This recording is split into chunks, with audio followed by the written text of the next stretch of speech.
In this video lecture, we'll talk about Unit 1, that is Computer Fundamentals. The contents are Introduction to Computer, Characteristics, then Uses and Types along with Generation of Computers. तो ये सारे topics हम discuss करेंगे इस video में. पहले देखते हैं what is computer. The literal meaning of computer is a device that can calculate. Computer जो वर्ड है किससे बना है? कंप्यूट. एंड कंप्यूट का मतलब क्या होता है? कैलकुलेट करना. So that is why it is given such a name कि इसका जो काम है वो कैलकुलेशंस करना है, तो हमने डिवाइस का नाम रखा computer. So it is an electronics device that receive input, store or process the input as per user instructions and provide output in desired format. जो भी आप इनपुट करते हैं वो उसको प्रोसेस करता है जिस तरह की भी इंस्ट्रक्शंस दी होती हैं यूज़र ने, और फिर उसको डिज़ायर्ड फॉर्मेट में हम आउटपुट ले सकते हैं. तो कंप्यूटर क्या है? It is a data processing machine. Characteristics of computer. क्यों हम कंप्यूटर यूज़ करते हैं, इसकी क्या क्या कैरेक्टरिस्टिक्स हैं या फीचर्स हैं. First is its speed. Computer एक बहुत ही हाई स्पीड पर ऑपरेट कर सकता है. कॉम्प्लेक्स से कॉम्प्लेक्स कैलकुलेशंस भी आपको सेकंड्स में करके दिखा देता है. तो इसमें हम कहते हैं मिलियंस ऑफ इंस्ट्रक्शंस पर सेकेंड. शॉर्ट में बोला जाता है MIPS. MIPS. It can perform millions instructions in a second. Secondly, it is a highly accurate machine. जो भी आप इनपुट देते हो वो उस इनपुट के अकॉर्डिंग कभी भी आपको रिजल्ट गलत नहीं बताएगा. हाँ, अगर आपने डाला ही कुछ गलत है तो वो उसको सही नहीं कर सकता. But whatever you are writing, जो भी आपने उसको डेटा दिया है उस डेटा के हिसाब से वो आपको बिल्कुल एग्जैक्ट एक्यूरेट रिजल्ट बताएगा. रिलायबल मशीन है ये कि रिपीटेटिव टास्क भी ये पूरी एफिशिएंसी के साथ कर सकता है. आपको एरर्स नहीं आएंगी कि computers can carry out same type of work repeatedly without throwing up errors due to tiredness और boredom. जैसे ह्यूमन बींग्स हम लोग बोर हो जाते हैं कि काम को करते करते या टायर्ड फील करते हैं, तो इस तरह का इशू कंप्यूटर के साथ नहीं होता because it is a machine और रिपीटेटिव टास्क को ये बहुत ही एफिशिएंटली परफॉर्म कर सकता है. Next is versatility. मीन्स कि मल्टीटास्किंग कर सकता है. डिफरेंट काइंड्स का आप जो वर्क है वो एक ही कंप्यूटर पे कर सकते हैं. जैसे सेम कंप्यूटर पे आप गेम्स खेल सकते हैं, कुछ टिकट बुकिंग से रिलेटेड करना चाहते हैं वो भी कर सकते हैं, अकाउंटिंग करना चाहते हैं. So that means for different purposes you can use the same machine. Storage capacity. Computers can store a very large amount of data at a fraction of cost. कि बहुत ही cheaper storage devices हमारे पास available है कि आपका data safe रहता है और इसकी एक ह्यूज इसमें आप डेटा को स्टोर करके रख सकते हैं. तो बेसिकली देखें तो कंप्यूटर की स्पीड और इसकी स्टोरेज कैपेबिलिटी की वजह से सब जगह हम कंप्यूटर्स को यूज़ कर रहे हैं.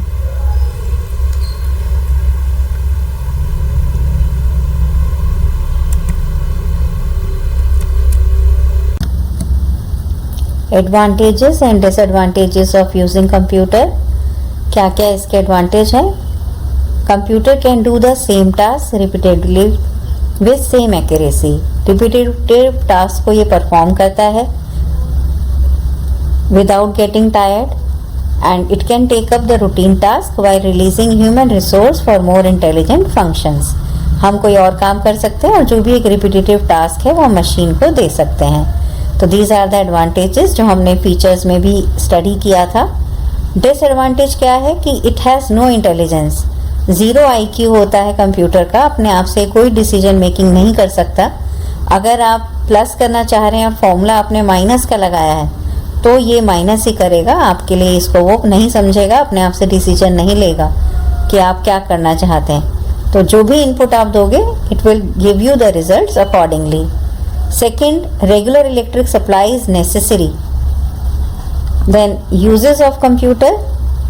हर फील्ड में हम कंप्यूटर को यूज़ कर रहे हैं, चाहे वो कोई भी फील्ड हो. Home budgets, computer games, working from home, distance learning, ऐसी कोई भी एरिया नहीं है जहाँ पर आज कंप्यूटर यूज़ नहीं होता. और रीज़न यही है कि बहुत सारा डेटा ये स्टोर कर सकता है और कॉम्प्लेक्स से कॉम्प्लेक्स कैलकुलेशंस को भी बहुत ही हाई स्पीड में परफॉर्म करता है।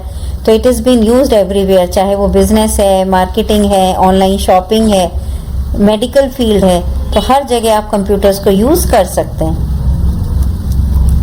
Next will see the types of computer. Computer को हमने 3 कैटेगरीज में रखा है, एनालॉग, डिजिटल एंड हाइब्रिड।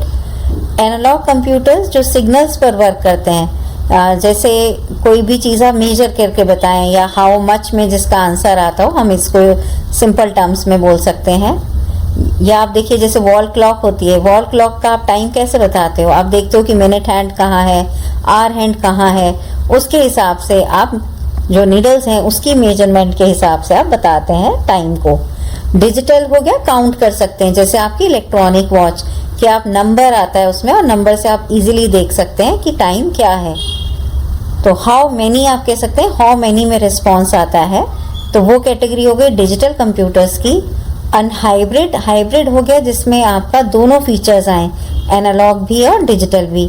जैसे इंटरनेट के लिए हम मॉडेम यूज़ करते हैं, क्या करता है मॉडेम, आपके डिजिटल सिग्नल्स को एनालॉग में कन्वर्ट करता है और वापस से एनालॉग से आपको डिजिटल में कन्वर्ट करता है। कि जब कोई सेंड करता है मैसेज तो उसके जो डेटा है कैसा है, डिजिटल है। जब वो ट्रैवल करता है, डेस्टिनेशन तक जाता है, तो वो ट्रैवल करता है क्योंकि सिग्नल्स स्पीडली जा सकते हैं, तो वो जो ट्रैवल है वो सिग्नल्स में कन्वर्ट होता है और वापस जब पर्सन रिसीव करता है तो your analog signals changes back to digital kind. तो दिस इज हाइब्रिड, जो दोनों चीज़ों को यूज़ करे। फर्दर जो कैटेगराइजेशन है कंप्यूटर्स का, वो हम कौन से कंप्यूटर्स का करेंगे, डिजिटल। डिजिटल कंप्यूटर्स को हमने 4 तरह के जो कंप्यूटर्स हैं उनमें डिवाइड किया, micro, mini, main frame and super. इनके साइज के हिसाब से, इनकी वर्किंग के हिसाब से डिजिटल कंप्यूटर्स इस 4 कैटेगरीज में आते हैं। तो माइक्रो कंप्यूटर्स क्या होता है, इसमें सिंगल यूज़र और सिंगल प्रोसेसर। जितने भी हम कंप्यूटर्स नॉर्मली यूज़ कर रहे हैं, जनरल पर्पस कंप्यूटर्स हैं हमारे माइक्रो कंप्यूटर्स, जिसको आप पीसी बोलते हैं, personal computer. It is an example of micro computer, पर इतना ज़्यादा यूज़ हो रहा है कि हम अब पर्सनल कंप्यूटर्स को ही चेंजेबली यूज़ कर रहे हैं। कैसा इसके अंदर होता है एनवायरनमेंट कि एट अ टाइम एक ही पर्सन इस पे काम कर सकता है, एक कीबोर्ड है, एक माउस मॉनिटर है, और सिंगल क्या होता है इसमें, processor. So it is a single user and single processor. Mini computers में आपका क्या है, मल्टी यूज़र, मीन्स एक से ज़्यादा पर्सन एट अ टाइम काम कर सकते हैं। हर एक के पास अलग अलग टर्मिनल है और प्रोसेसर जो है दैट इज़ ओनली 1। तो इस तरह का स्ट्रक्चर होता है मिनी कंप्यूटर्स का। उससे बड़े साइज में आते हैं आपके main frame computers. Multi user है ये भी, बट साथ साथ क्या है, मल्टी प्रोसेसर, कि इसमें जो प्रोसेसर है वो एक से ज़्यादा होता है, क्योंकि जब बहुत सारे टर्मिनल्स अटैच होते हैं, let's say more than 1000 attach हैं, तो अगर प्रोसेसर एक ही होगा तो क्या होगा, वो उतना एफिशिएंटली सबको रिजल्ट नहीं दे पाएगा। So this processor is attached with coprocessors जो इसकी एफिशिएंसी को मेंटेन करते हैं। And lastly we have supercomputers, जैसे रोबोटिक्स, साइंटिफिक रिसर्च एरियाज में आपके सुपर कंप्यूटर्स यूज़ होते हैं। कॉम्प्लेक्स कैलकुलेशंस जहाँ पर होती है, सैटेलाइट लॉन्चिंग है, तो उस जगह पे हमारे जो कंप्यूटर्स इस्तेमाल होते हैं वो होते हैं हमारे supercomputers. Then generations of computer, the evolution of computer to the current state is defined in terms of the generation of computer, कि कब से कंप्यूटर स्टार्ट हुए थे और किस स्टेज तक हम आए हैं। तो जो टेक्नोलॉजी यूज़ हुई अलग अलग जनरेशन्स में हमने कंप्यूटर्स को डिवाइड किया। Each generation of computer is designed based on a new technological development resulting in better, cheaper and smaller computers, कि जैसे जैसे हम फर्स्ट जनरेशन से 5th जनरेशन तक मूव करेंगे तो क्या होगा, कंप्यूटर का साइज छोटा होता चला जाएगा, उनका प्राइस कम हो जाएगा और उनकी पावर इंक्रीज हो जाएगी। They are more fast and efficient. Currently, there are 5 generation of computers. Now, in the following subsection, we'll discuss the generation of computer in terms of the technology used by them. क्या hardware use होता था, क्या hardware use होता था different generations में। Computer characteristics क्या हो गई, जैसे speed, that is the number of instructions executed per second. Physical appearance and their applications. First generation computers, 1940 से लेकर 56 तक के बीच में जो भी कंप्यूटर्स बने उनको हमने रखा फर्स्ट जनरेशन में।